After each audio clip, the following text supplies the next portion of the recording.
Good morning. हमने last class में basics ही अभी तो डिस्कस करे हैं। अब आज क्या करना है, मैं बता देता हूँ हम क्या कर रहे हैं। हम कैपिटल एक्सपेंडिचर और रेवेन्यू एक्सपेंडिचर में डिफरेंस डिस्कस कर रहे हैं। तो मोस्ट प्रोबेबली मुझे लगता है कि ये सभी के लिए नया होगा। कैपिटल एक्सपेंडिचर और रेवेन्यू एक्सपेंडिचर, मैं आपको एक बार ई बुक भी खोल देता हूँ साथ में यहीं पे, तो हम यहाँ से देख लेते हैं।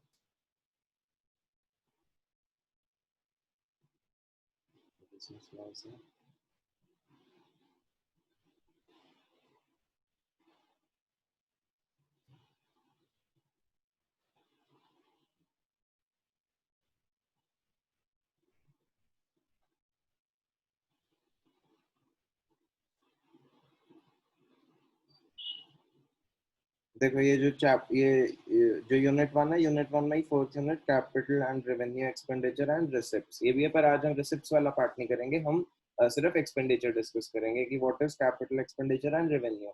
अब 11th क्लास में तो ऑब्वियसली सबने ये चीज पढ़ी है, पर वो उतनी डिटेल में शायद नहीं पढ़ी हमने, शायद नहीं, फॉर श्योर नहीं पढ़ी हमने तब।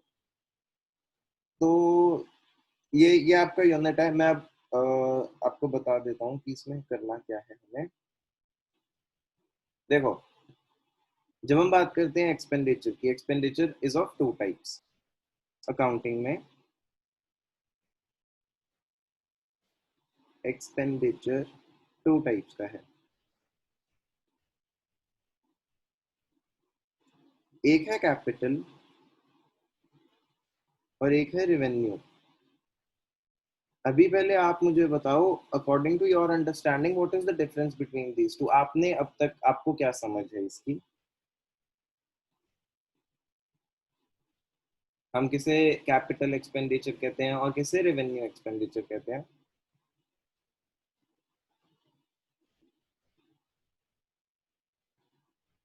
बताओ, कुछ तो पता होगा, जो पता है वो बोलो।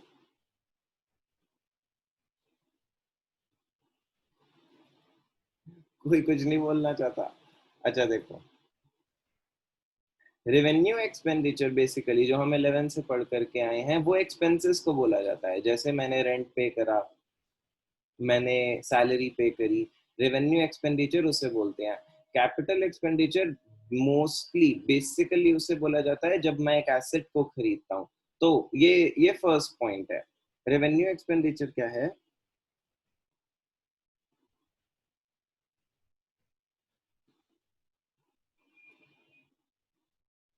Expense that will give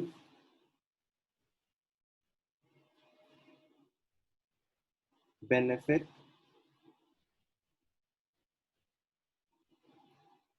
only during this accounting year।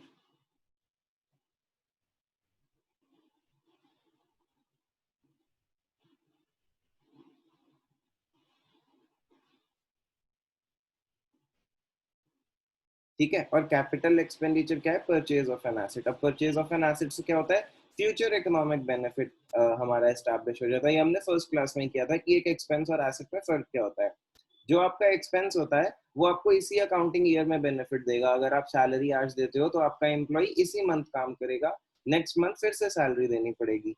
Purchase of an asset को कैपिटल एक्सपेंडिचर बोला जाता है। अब purchase of an asset capital expenditure में देयर आर मेनी पॉइंट्स। तो फर्स्ट है, first purchase of an asset.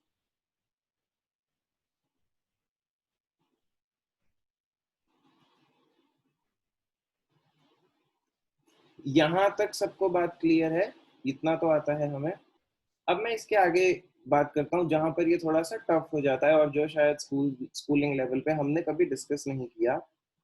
वो ये है, अगर एक एसेट की रिपेयर कराई जाए तो बताना बहुत मुश्किल हो जाता है कि ये रेवेन्यू एक्सपेंडिचर है या कैपिटल एक्सपेंडिचर है। मतलब जो मैंने एसेट को रिपेयर कराया है या उसमें कुछ भी, कोई भी चीज की गई है, कोई सर्विस की गई है, मैं इसको एक्सपेंस ट्रीट करूं या अगर कैपिटल एक्सपेंडिचर है तो एसेट की कॉस्ट में ऐड कर दूं। सारा एक्सपेंस सीधा ऐसे नहीं बोल सकते हम।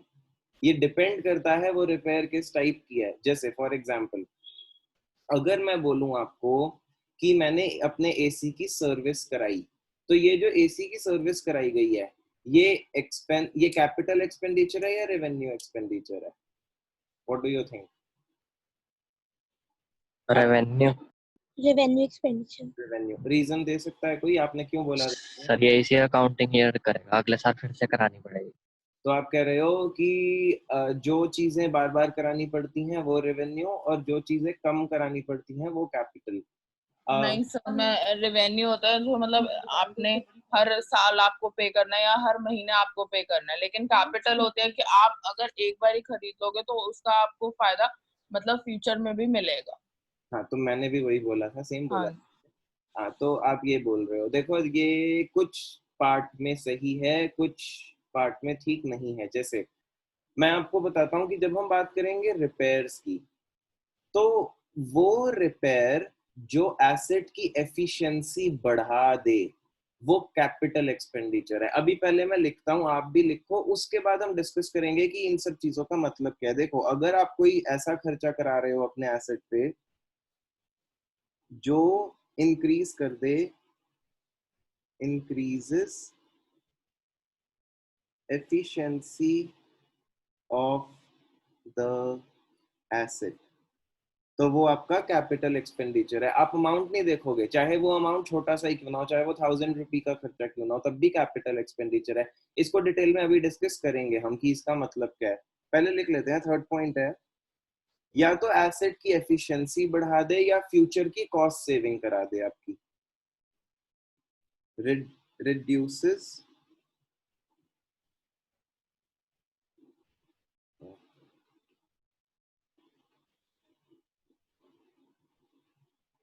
reduces future costs। आपकी कॉस्ट, आपने एसेट में कुछ ऐसा करा दिया कि उसकी वजह से फ्यूचर में आपकी कॉस्ट कम हो गई, ये भी अभी डिस्कस करेंगे। और लास्ट पॉइंट होता है इसका, जो मैं ड्रॉ कर रहा हूँ, आप प्लीज उसको साथ में ड्रॉ करना। इसका लास्ट पॉइंट है, 11th में आपने ये पढ़ा था कि अगर आपने कोई मशीन खरीदी है और उस मशीन को जिससे आपने खरीदी, जो सेलर है, सेलर की शॉप से आपकी फैक्ट्री तक आने पे अगर कोई ट्रांसपोर्टेशन इनकर किया गया है, तो आप उस ट्रांसपोर्टेशन को एसेट की कॉस्ट में ऐड करते थे या अलग से एक्सपेंस रिकॉर्ड करते थे?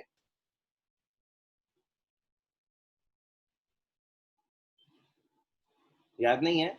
जर्नल किया था 11th क्लास में जिसमें ये सारे केसेस होते थे।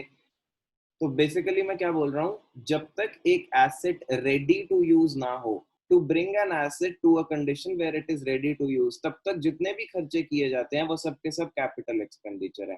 ठीक है? जैसे आपने एक मशीन खरीदी, वो मशीन की वैल्यू थी 50,000 रुपीज, पर जहां से आपने खरीदी उस सेलर की शॉप से आपकी फैक्ट्री तक आने के लिए ट्रांसपोर्टेशन चार्जेस लग गए 1,000 रुपीज। तो आप एंट्री करेंगे मशीन अकाउंट डेबिटेड 50 नहीं 51 से, वो 1000 को आप एक्सपेंस रिकॉर्ड नहीं करोगे, आप एसेट की वैल्यू में ऐड कर दोगे। ठीक है? तो एक्सपेंडिचर, एक्सपेंसेस इनकर्ड या expenditure incurred to bring an asset to ready to use condition।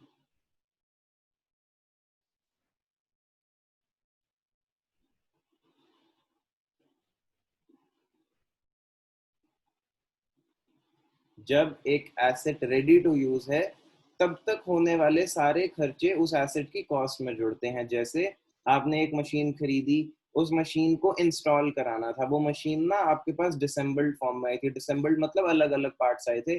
तो फिर कुछ लेबर आई, उस वो लेबर ने उस मशीन को टाइट किया नट बट कसे, उसे उसको इंस्टॉल किया एक जगह पे, और उस लेबर ने अपने चार्जेस लिए। तो आप उस एसेट की कॉस्ट को जब रिकॉर्ड करेंगे, वो एसेट प्लस लेबर कॉस्ट आप दोनों को ऐड करके एसेट की कॉस्ट में लिखेंगे, तो ये भी कैपिटल एक्सपेंडिचर है। तो हमने अभी कैपिटल एक्सपेंडिचर लिखे और रेवेन्यू लिखे। नाउ वील डिस्कस कि हर एक पॉइंट में है क्या। देखो, first point is pretty much clear, purchase of an asset capital expenditure है। I purchased an air conditioner, तो मैं क्या एंट्री करूंगा? Air conditioner account debited to bank, और ये एसेट एसेट ही है, एयर कंडीशनर बैलेंस शीट में चला जाएगा। अब बात करते हैं जब एसेट पर रिपेयर कराया जा रहा है, क्योंकि यहाँ बहुत बड़ी प्रॉब्लम शुरू हो जाती है कि एसेट का जो रिपेयर कराया जा रहा है उसको मैं रेवेन्यू, उसको मैं एक्सपेंस ट्रीट करूं या उसे मैं एसेट की कॉस्ट में जोड़ दूं, और इसका कोई एक आंसर नहीं है। आपको समझना पड़ेगा कि रिपेयर किस टाइप का है, तो ही हम ये जज कर पाएंगे कि ये कैपिटल है या रेवेन्यू है। तो देखो यहाँ मैंने लिखा है increases efficiency of the asset. आपके एसेट की एफिशिएंसी बढ़ा देनी चाहिए उस चीज को, मगर किस दिन की एफिशिएंसी से कंपेयर करोगे? जैसे मैं ये आपको बोलूं, आपने एक एसी खरीदा हुआ था, ठीक है, ये एसी आपने खरीदा इन द ईयर 2015, ये तब खरीदा आपने। अब आपने 2016 में इसकी सर्विस कराई। ये service what ever the amount is, amount matter नहीं करता, क्योंकि शायद छोटी क्लासेस में हम ये सीख लेते हैं कि कम अमाउंट हो तो रेवेन्यू एक्सपेंडिचर, बड़ा अमाउंट हो तो कैपिटल एक्सपेंडिचर। ऐसा कुछ नहीं है, अब हम बड़े बच्चे हो चुके हैं, अब आप इसके पीछे का रीजन समझेंगे। The amount does not matter, amount कुछ भी हो सकता है। आपने इसकी सर्विस कराई और ये सर्विस लेट्स से आपको कॉस्ट करी 1000 रुपीज। अब मेरा क्वेश्चन ये है कि ये जो 1000 रुपीज मैंने एसी के ऊपर खर्च करे, मैं क्या एंट्री करूं? मेरे पास दो पॉसिबिलिटीज बन रही हैं। एक तो air conditioner account debited, air conditioner भी एसी और अकाउंट भी एसी, तो मैं पूरा ही लिख देता हूं। एयर कंडीशनर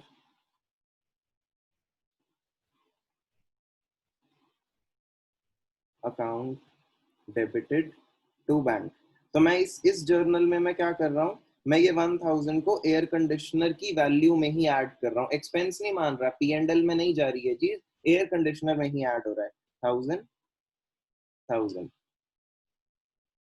अब दूसरा ऑप्शन मेरे पास ये है कि मैं इसे सर्विस एक्सपेंस ऐसे लिख दूं,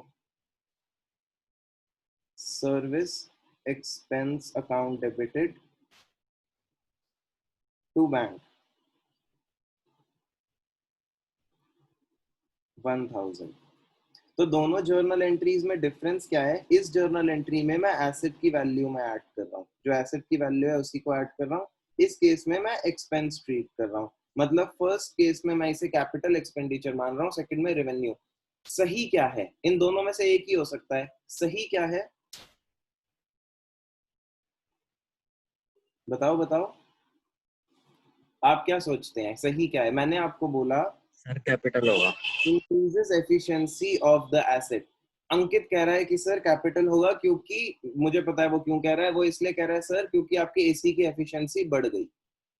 राइट अंकित? सर्विस इसीलिए करा रहे यस सर। हैं एफिशिएंसी बढ़ जाए। सबको ऐसा लग रहा है इस टाइम पर? Yes, sir. Yes, sir. देखो, आप किस दिन की एफिशिएंसी से कंपेयर कर रहे हैं? आप कंपेयर कर रहे हैं कि जब सर्विस हुई जस्ट उससे पहले एसी की एफिशिएंसी क्या थी, उससे कंपेयर नहीं करना। आपको एसेट की उस दिन की एफिशिएंसी से कंपेयर करना है जिस दिन आप उसको लेकर के आए थे। मतलब जब ये एसी बिल्कुल नया था, क्या सर्विस कराने से इसकी एफिशिएंसी उससे भी बढ़ गई, उससे ऊपर चली गई? तो नहीं। मैं उससे ऊपर नहीं गई। तो आपने कंपैरिजन एफिशिएंसी का कब से करना है? जिस दिन आप एसेट लेकर के आए थे। अब आप उस एसेट में कुछ रिपेयर करा रहे हैं, कुछ काम करा रहे हैं, अगर ये एफिशिएंसी उसकी ओरिजिनल कंडीशन से ऊपर चली जाए, ओरिजिनल कंडीशन मतलब जिस दिन हम उस एसेट को अपने पास लाए थे, तो मैं बोलूंगा ये कैपिटल एक्सपेंडिचर है, वरना वो रेवेन्यू एक्सपेंडिचर है। ये जो सर्विस कराई गई है, ये एसी को दोबारा से उस लेवल के आसपास ले जाती है जो लेवल ऑफ कूलिंग वो तब देता है जब वो नया होता है, उससे ऊपर थोड़ी ना ले जाती है। ऐसा थोड़ी है मैं एक नया एसी खरीद के लाऊं, वो एक सर्टेन लेवल ऑफ कूलिंग मुझे देता है और मैं उसकी सर्विस करा लूं तो वो उससे भी ज्यादा कूलिंग देगा। ब्रांड न्यू कंडीशन तक पहुंचाया जा सकता है उसे सर्विस के थ्रू, उससे ऊपर थोड़ी ना जाएगा वो सर्विस में। ये बात आपको समझ में आई सबको? Yes sir. Yes, sir. तो हम जब एफिशिएंसी की बात करते हैं, जब मैं यहाँ लिखता हूँ increases efficiency of the asset, तो एफिशिएंसी किस दिन की देखी जाएगी? जिस दिन वो एसेट आपके पास आया था। जिस दिन वो एसेट मेरे पास आया था, उस दिन वो क्या एफिशिएंसी डिलीवर कर रहा था, और अब जो उसमें रिपेयर कराया जा रहा है, क्या वो रिपेयर उसकी एफिशिएंसी ब्रांड न्यू जब आया था उस कंडीशन से भी ऊपर ले जाता है, तो मैं बोलूंगा कि कैपिटल है, वरना मैं बोलूंगा रेवेन्यू। तो इस केस में ये एंट्री गलत है, क्योंकि ये कैपिटल एक्सपेंडिचर नहीं है, ये रेवेन्यू है। आपने जो सर्विस कराई है वो इसलिए कराई है कि एसी न्यू कंडीशन के आसपास कहीं पहुंच जाए। बहुत कम कूलिंग हो रही थी तो आपने सोचा कि फिर से सर्विस करा लेते हैं, थोड़ी सी इसकी कंडीशन बेटर हो जाएगी, पर वो न्यू से ऊपर नहीं जाएगी सर्विस में। ठीक है, अमाउंट डज नॉट मैटर। 1000 रुपी पे हम आगे देखेंगे कैपिटल एक्सपेंडिचर भी हो सकता है, और करोड़ ऑफ रुपीस खर्च करने पर भी रेवेन्यू एक्सपेंडिचर हो सकता है। ठीक है, पर अभी हम इसी चीज को आगे और डिस्कस करते हैं। मैंने एक कार खरीदी, ठीक, मैंने एक कार खरीदी, ये कार है 1600 सीसी की। इस कार का एक्सीडेंट हो जाता है, इस कार का एक्सीडेंट हो गया, तो मैंने इस कार को दोबारा से रिपेयर कराया। ऑब्वियसली कार का एक्सीडेंट हो गया तो we need to repair it. हमने इसको रिपेयर कराया, रिपेयर करके अब ये कार दोबारा से अपनी नई जैसी कंडीशन तक पहुंच गई। ठीक है, अब आप मुझे बताएंगे ये जो आपने, और आपने इस कार के एक्सीडेंट के रिपेयर के बाद इसके ऊपर let's say 3 lakh rupees spend कर दिए, ये रेवेन्यू एक्सपेंडिचर है या कैपिटल एक्सपेंडिचर है? सोचो और बताओ। अभी हमने जो डिस्कस किया सेम उससे आप इसका कंपैरिजन करो और फिर आप बताओ कि रेवेन्यू है या कैपिटल है।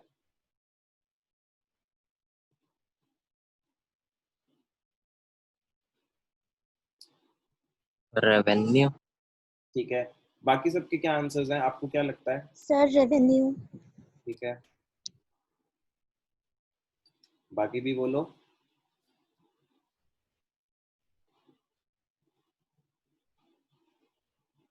संयम, सावरी, आपको क्या लग रहा है? पंखुड़ी, जो भी लग रहा है बोलो, क्या होगा, गलत बोल दोगे कोई बात नहीं, सीख ही तो रहे हैं। बताओ क्या लगता है आपको? Sir revenue. Sir revenue. Sir revenue. ठीक है, ये रेवेन्यू ही है। रीजन क्या है? रीजन ये है, हम जब नई कार लेकर के आए थे, जो मैंने अब एक्सीडेंट के बाद रिपेयर कराया है, तो कार क्या है, दोबारा से उस न्यू लेवल तक ही पहुंच गई होगी। ऐसा तो नहीं है कि एक्सीडेंट होने के बाद जब कार को रिपेयर कराया जाता है तो 1600 सीसी की कार 1800 सीसी की बन जाती है। वही सेम वैसी नई कार बना देगा वो ज्यादा से ज्यादा। That is the best the mechanic can do. ऐसा थोड़ी कर सकता है कि उस कार को उसकी सेगमेंट ही बदल दे, सेडान, आपका हैचबैक था उसको सेडान बना दे, ये थोड़ी ना कर पाएगा। तो ये रेवेन्यू एक्सपेंडिचर है, इसमें अमाउंट का कोई फर्क नहीं पड़ता। अब शायद कोई 3 लाख रुपीस देख के कंफ्यूज हो जाए कि सर बड़ा सारा खर्चा हुआ। It makes no difference, amount का कोई ज्यादा रेलेवेंस है नहीं हमारे पास। हमें बस ये देखना है कि जो नया, जो एसेट की ओरिजिनल कंडीशन थी, ओरिजिनल मतलब जब आपके पास वो एसेट आया है उस टाइम पर जो आपने उसको यूज करा, रेडी टू यूज था ही ना वो आपने उसको यूज करा, उसका एक्सीडेंट हो गया और उस एक्सीडेंट को फिर आपने उस कार को रिपेयर कराया, तो वो रिपेयर के बाद किस कंडीशन में दोबारा पहुंची है? क्या उसकी ओरिजिनल एफिशिएंसी से ज्यादा एफिशिएंसी बढ़ गई है उसकी? नहीं, वो तो नहीं हुआ।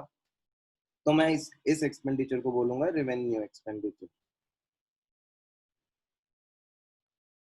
तो जब इसकी जर्नल होगी तो एसेट अकाउंट डेबिट नहीं होगा, कार अकाउंट डेबिट नहीं होगा, रिपेयर अकाउंट डेबिट होगा, ये P&L में जाएगा। ठीक है, अब मैं सेम यही केस, सेम कार का ही एग्जांपल देता हूं आपको। मैंने एक कार खरीदी 1600 सीसी की, 1600 सीसी की मैंने कार खरीदी। मैंने क्या करा, मैंने इस पे रिपेयर्स कराए, और रिपेयर में मैंने क्या बोला, मैंने बोला इसका 1600 का जो 1600 सीसी का जो इंजन है आप इसको 1800 सीसी कर दो।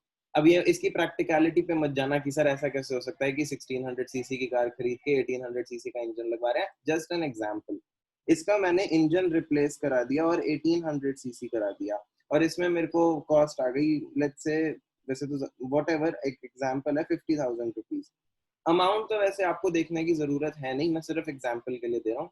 आप मुझे ये बताएंगे कि ये जो 18 मैंने 1600 से 1800 सीसी का इंजन बदलवाया है, ये कैपिटल एक्सपेंडिचर है या रेवेन्यू? Sir capital. कैपिटल। क्यों, रीजन भी बता दो। एफिशिएंसी बढ़ गई बढ़ गई, 16 से हाँ। 1800 सीसी। जो एसेट की ओरिजिनल कंडीशन थी उस ओरिजिनल कंडीशन से ऊपर जा चुका हूं मैं। अब मैंने इसकी एफिशिएंसी, अब इसको और ज्यादा अपग्रेड करा दिया गया है, तो मैं क्या बोलूंगा, ये है कैपिटल एक्सपेंडिचर। Yes sir. यहां तक सबको बात क्लियर है? Yes sir. ठीक है, अब ऐसे ही मैं आपको बोलता हूँ, मेरे पास एक घर है, इस घर में 4 फ्लोर्स हैं। अब क्या होता है, एक दिन अर्थक्वेक आ जाता है, तो अर्थक्वेक की वजह से क्या हो जाता है, एक फ्लोर गिर जाता है, 1 फ्लोर कोलैप्सेस, वो गिर जाता है। मैं इस एक फ्लोर को दोबारा से कंस्ट्रक्ट कराता हूँ। तो अब आप मेरे को बताओ, ये यहाँ अर्थक्वेक की वजह से 1 फ्लोर जो कोलैप्स हो जाता है, 1 फ्लोर कोलैप्सेस, और अब मैं इसको रीबिल्ड कराता हूँ, then it is being rebuild. अब इसको रीबिल्ड करा लिया मैंने। अब आप मेरे को ये बताएंगे कि ये जो एक फ्लोर आपका गिरा था और आपने इसको दोबारा से कंस्ट्रक्ट कराया, इसकी जो कॉस्ट, जो आपने खर्चा किया है, ये रेवेन्यू है या कैपिटल है? रेवेन्यू। रेवेन्यू। किसी को कैपिटल लग रहा है?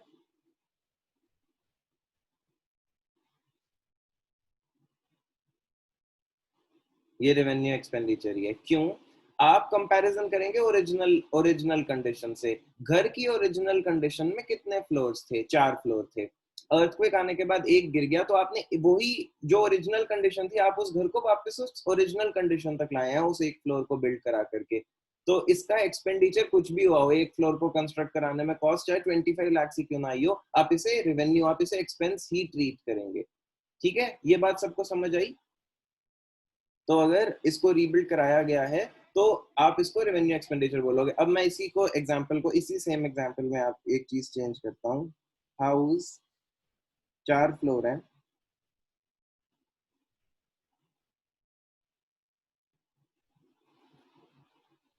अब आप क्या करते हो, एक एडिशनल फ्लोर कंस्ट्रक्ट करा देते हो, 1 एडिशनल।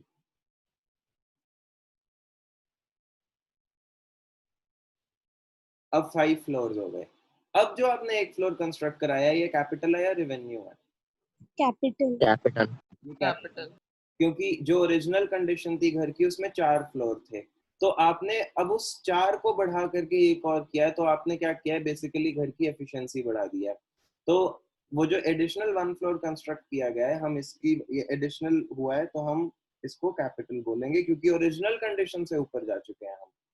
तो अगर कोई सीधा सीधा क्वेश्चन पूछता है कि एक एसेट का रिपेयर रेवेन्यू है या कैपिटल है, इसका आंसर नहीं दिया जा सकता। इसका एग्जैक्ट आंसर ये है, अगर उस रिपेयर से एसेट की जो ओरिजिनल कंडीशन थी, हम उस ओरिजिनल कंडीशन से ऊपर चले जाएं एफिशिएंसी में, तो मैं बोलूंगा कि कैपिटल है।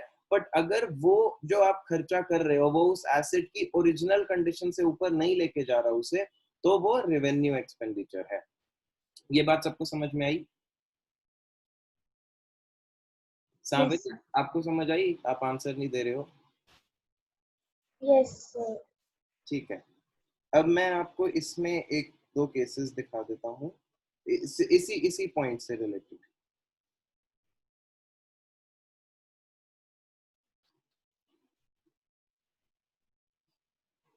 देखो इलस्ट्रेशन 2 में जो आप पढ़ेंगे थर्ड पॉइंट, इसका थर्ड पॉइंट देखो, rings and piston of an engine were changed at a cost of 5,000 to get fuel efficiency. मैंने एक व्हीकल के, एक इंजन के रिंग्स और पिस्टन चेंज कराए, 5,000 के चेंज हुए, क्यों? To get fuel efficiency. आप ये आपको ये बताना है, ये कैपिटल है या ये रेवेन्यू है? कैपिटल। कैपिटल। कैपिटल है, क्योंकि आपने जो रिंग्स और पिस्टन, अब अमाउंट तो देखो बहुत छोटा सा है, सिर्फ 5,000 रुपीज, तो अमाउंट से भी डू नॉट जज कि ये क्या है, ये कैपिटल होगा या रेवेन्यू, आप उस पर जज नहीं करेंगे।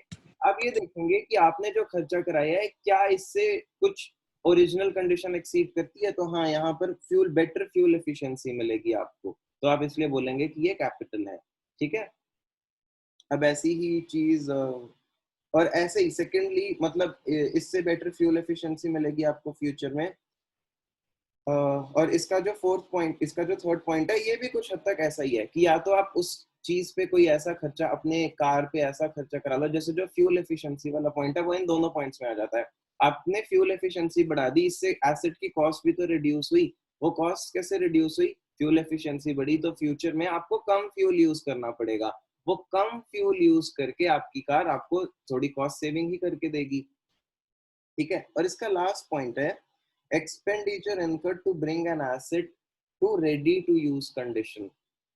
अगर आपने कोई भी एसेट खरीदा है और उस एसेट को रेडी टू यूज कंडीशन में लाने के लिए कोई खर्चा किया जाता है, इसके कई एग्जांपल्स हो सकते हैं। मैं सबसे पहले एक एग्जांपल देता हूँ। सेकेंड हैंड मशीन खरीदी। Second hand machine means a used machine. आपने एक यूज्ड मशीन खरीदी। अब ऑब्वियसली क्योंकि ये यूज्ड मशीन थी, क्यों खरीदी? सस्ती मिल रही होगी। तो ये मैं बोल देता हूँ, ये आपको मिली ₹1 लाख की। पर क्योंकि ये मशीन सेकेंड हैंड थी, जब ये आपके पास आई, ये एक डिलैपिडेटेड कंडीशन में थी, मतलब एक बहुत बुरी कंडीशन में थी, ज्यादा ठीक से यूज करने की हालत में थी नहीं। तो आपने इसको खरीदा और आपने सोचा यार मार्केट में नई मशीन तो 2 लाख की है, 1 लाख की ये मेरे को मशीन दे देगा पुरानी, इस पे मैं खर्चा करा दूंगा 20,000, 1,20,000 की मुझे पड़ गई, अभी भी 80,000 की सेविंग है। तो आपने ये सोच करके ये मशीन खरीद ली, 1 लाख की मशीन खरीद ली। अब इसके ऊपर रिपेयर या ओवरहॉलिंग जिसे हम कहते हैं वो एक्सपेंसेस हुए, इसके ओवरहॉलिंग एक्सपेंसेस हुए ताकि ये चलने लगे ठीक से। इसकी ओवरहॉलिंग पे खर्च हो गए ₹20,000। आप मुझे बताओ ये 20,000 कैपिटल है या रेवेन्यू है? सर कैपिटल होगा। सर कैपिटल कैपिटल है, क्योंकि कैपिटल फोर्थ पॉइंट है expenditure incurred to bring an asset to ready to use condition. अगर आपका कोई एसेट आपने खरीद लिया है पर अभी तक वो रेडी टू यूज कंडीशन में नहीं है, जैसे ये मशीन, आपने ये मशीन खरीद ली पर ये रेडी टू यूज कंडीशन में नहीं थी, बिना ये ओवरहॉलिंग कराए, बिना ये रिपेयर कराए ये एसेट चलता ही नहीं, तो इस एक्सपेंस को भी कैपिटल एक्सपेंस बोला जाएगा और ये इस मशीन की वैल्यू में ही ऐड होगा। अब जब आप एंट्री करोगे ना अगर आप ऐसे एंट्री कर दो, machine account debit 1 lakh rupees, ये गलत लिख रहा हूं मैं अभी बताने के लिए। Repair account debit 20,000,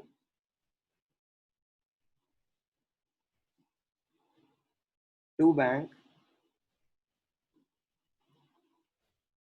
1,20,000। ये एंट्री अगर आप लिखते हैं तो आप गलत लिख रहे हैं सर, मशीन में ही 120 डाल। हाँ, ये आप गलत लिख रहे हैं क्योंकि आपने इस 20,000 को रेवेन्यू एक्सपेंडिचर ट्रीट कर लिया है। कैपिटल एक्सपेंडिचर मतलब एसेट की कॉस्ट में ही ये ऐड हो जाएगी वैल्यू। इसकी करेक्ट एंट्री आपको क्या करनी थी? आपको करनी थी machine account debited 1,20,000 to bank account 1,20,000। तो मैं बोलूंगा आपने इसको कैपिटल एक्सपेंडिचर ट्रीट किया है। And this is something that you have already learned in class 11th। जब आपने जर्नल किया होगा तो ये चीज तो करी होगी। अब इसी तरीके से आप सोचो, जब आप बिल्डिंग बनाते हो तो क्या आप ऐसे करते हो? Bricks account debited. आप देखो, जब आप बिल्डिंग बना रहे हो आप क्या करते हो? आप ब्रिक्स खरीद के लाते हो ऑब्वियसली, आप उसके साथ साथ सीमेंट खरीद के लाते हो, आप और भी बड़ी सारी आयरन रॉड्स बहुत कुछ खरीद के लाते हो। अभी मैं यही दो का एग्जांपल ले लेता हूँ। आप ब्रिक्स खरीद के लाए हैं ₹2 लाख की और आप सीमेंट खरीद के लाए हैं ₹50,000 का। तो क्या आप जर्नल ये करते हैं bricks account debited, cement account debited to bank? नहीं, आप क्या करते हैं? बिल्डिंग में सारी कॉस्ट ऐड कर दो। हाँ, आप बिल्डिंग जो एसेट है वो अभी रेडी टू यूज हो रहा है, रेडी टू यूज के लिए ही तो आप बिल्डिंग में से ब्रिक्स और सीमेंट के ला रहे हैं। तो आप क्या करते हैं? आप बिल्डिंग अकाउंट डेबिट करते हो। लॉजिकल बात है ना, अगर हम ब्रिक्स या सीमेंट अकाउंट डेबिट कर दे तो मेरी तो बिल्डिंग कभी एसेट रिकॉर्ड होगी ही नहीं, ठीक है? तो ये रेडी टू यूज जब तक एसेट नहीं हो रहा हमारा, तब तक होने वाला हर खर्चा उसकी वैल्यू में ही ऐड किया जाता है। ये एक सेकेंड हैंड मशीन का एग्जांपल था। अब मैं आपको और एग्जांपल देता हूँ। आपने एक मशीन परचेज करी, ये आपने परचेज करी ₹10 लाख की। ये मशीन ये न्यू थी, ये जो जहां से सेल की गई थी उसने बोला कि सर यहाँ से आपको खुद ले जानी पड़ेगी, मेरी फैक्ट्री से अपनी फैक्ट्री तक आपको खुद ले जानी पड़ेगी, तो आप ट्रांसपोर्टेशन चार्जेस बियर करोगे। अब इसके लिए ट्रांसपोर्टेशन चार्जेस जो आपको बियर करने पड़े वो थे ₹50,000। इतने ट्रांसपोर्टेशन चार्जेस आपने बियर करे।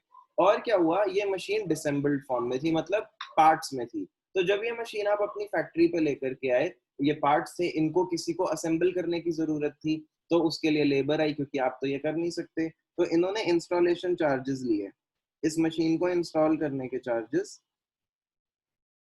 इंस्टॉलेशन चार्जेस लिए गए रुपीज 1 लाख कर लेते हैं। आपको ये सोचना है ये मशीन रेडी टू यूज किस दिन हुई। ये मशीन रेडी टू यूज उस दिन हुई है जिस दिन ये इंस्टॉल होकर के आपकी फैक्ट्री में आई। जब तक ये सेलर के पास थी, क्या ये रेडी टू यूज थी? नहीं, अभी तो सेलर के पास है। अभी आप कैसे यूज कर लोगे? अपनी फैक्ट्री में लाओगे, उसके बाद यूज करोगे। और जब आपकी फैक्ट्री में आने के बाद भी ये पार्ट्स में थी, तो अभी भी रेडी टू यूज नहीं थी। आपको इसको इंस्टॉल कराना ही पड़ेगा तो ही ये रेडी टू यूज होगी। तो रेडी टू यूज पॉइंट तक होने वाला हर खर्चा क्या है? कैपिटल। कैपिटल। तो यहाँ पर टोटल कैपिटल एक्सपेंडिचर कितना हुआ मेरा? सम बताओ। 11,50,000। 11,50,000। ठीक है। हालांकि जब इसमें इंस्टॉलेशन हो गई, अब यहाँ तक तो सारा का सारा एक्सपेंस हमारा कैपिटल हुआ क्योंकि रेडी टू यूज था।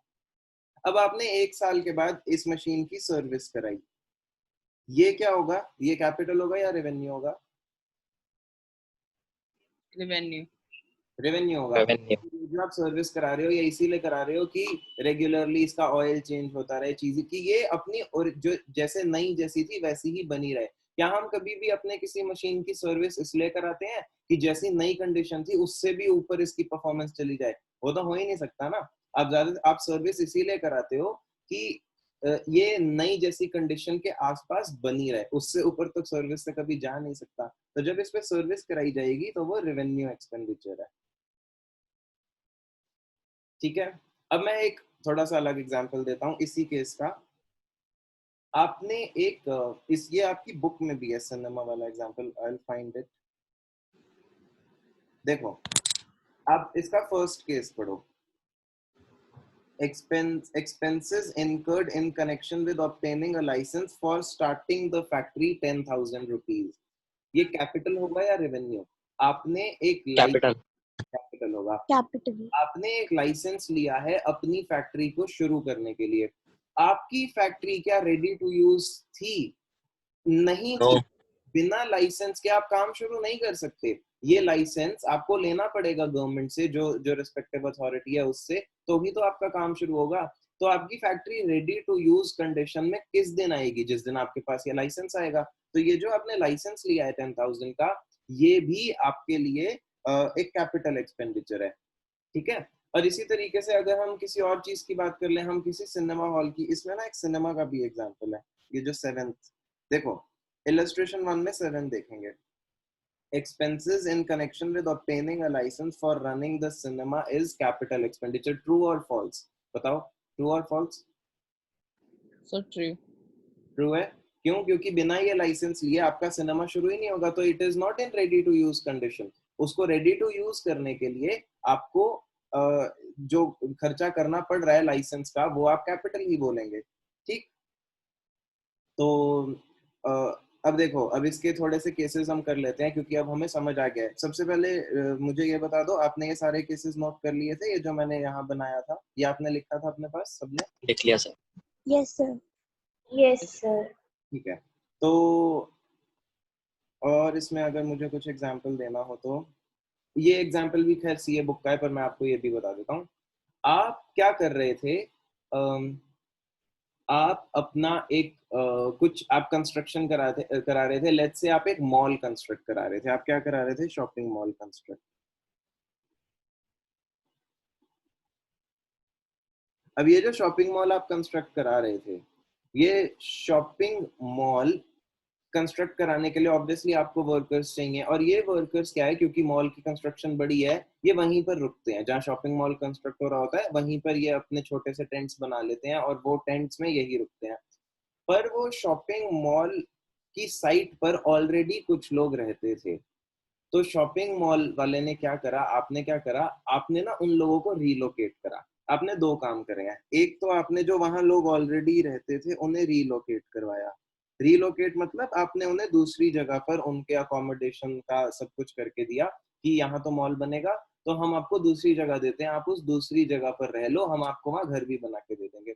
एक काम आपने ये करा, इस पे आपका खर्चा हुआ होगा ऑब्वियसली, इन सारे लोगों को दूसरी जगह शिफ्ट किया और वहां पर उनके लिए घर भी प्रोवाइड करे, आप ही ने करे क्योंकि ये लैंड तो आपने ले ली थी, तो ये रिलोकेशन का खर्चा आपने उठाया। अब नाउ आई एम, तो आप सोच रहे हैं कि ये क्या, आई एम टॉकिंग अबाउट जो स्लम्स में रहते हैं, वो बेचारे तो कहीं भी अपने छोटे से हट्स बना लेते हैं। अब वहां से जब आपने उन्हें हटाया तो आपका, दिस इज योर रिस्पॉन्सिबिलिटी कि आप उन्हें एक दूसरी जगह दें। दूसरी चीज आपने क्या करी, जो आपके शॉपिंग मॉल कंस्ट्रक्ट कराने वाले वर्कर्स थे, एक सेकेंड,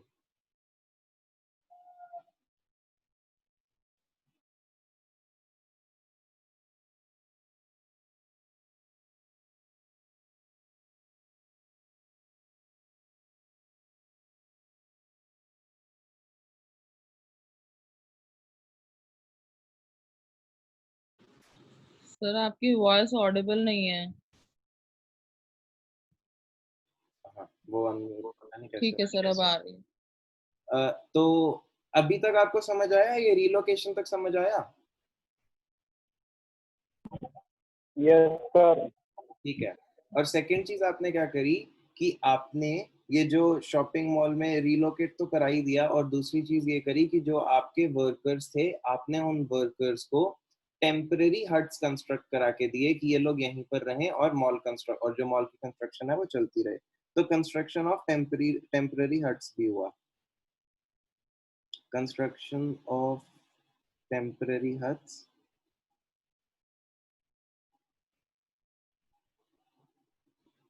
फॉर वर्कर्स।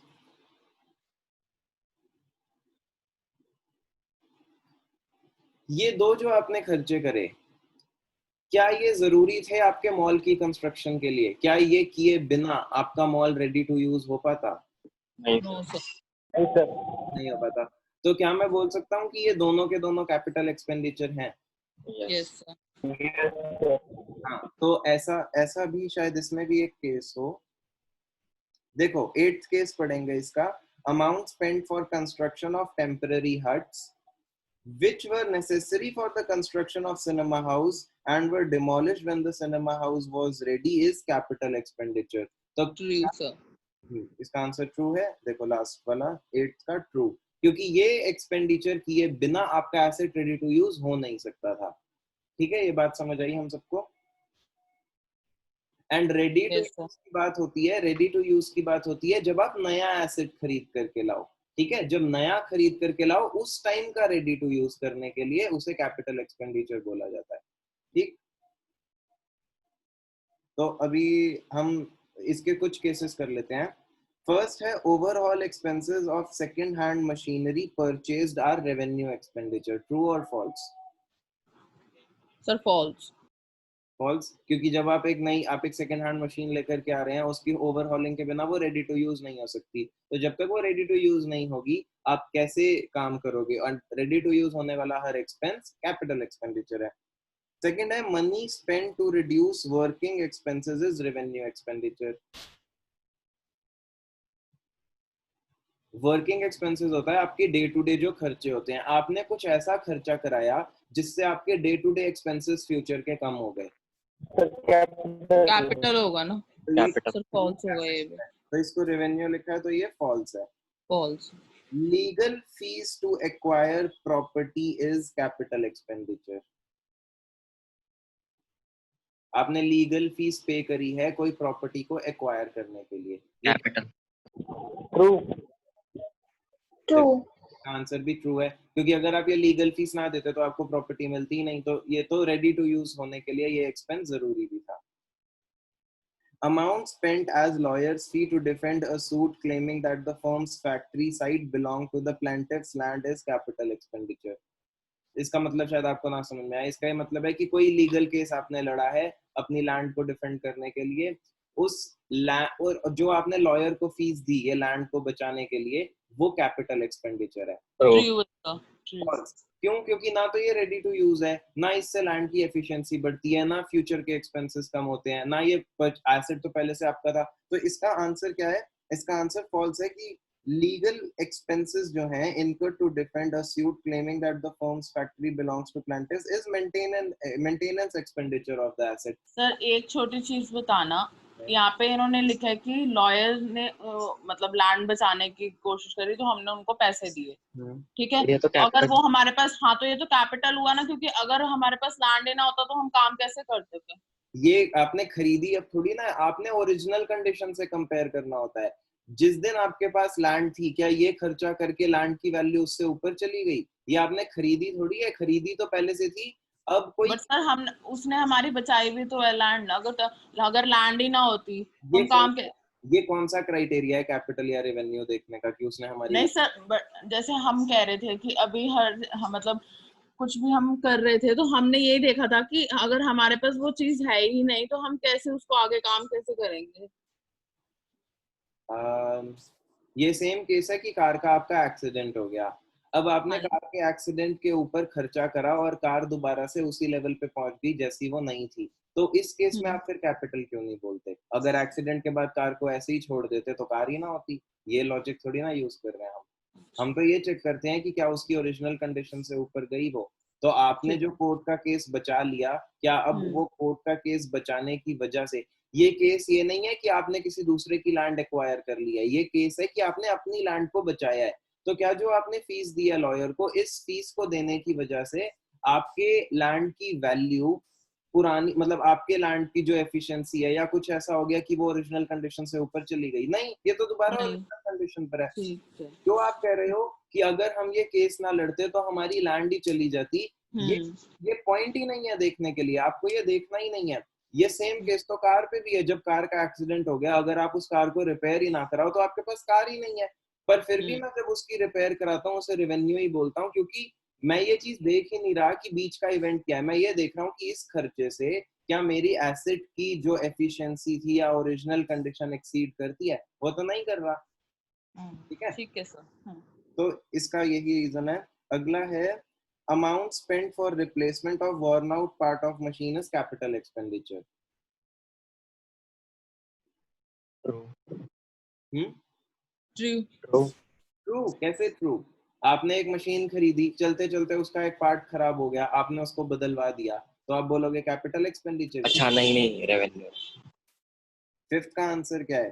फॉल्स, क्योंकि ओरिजिनल कंडीशन से कंपैरिजन होगा। आप लोग बार बार गलती कर रहे हैं, आप उस इवेंट से पहले वाली कंडीशन से कंपेयर कर रहे हो। आपको वो नहीं देखना, आपको ओरिजिनल कंडीशन से देखना है।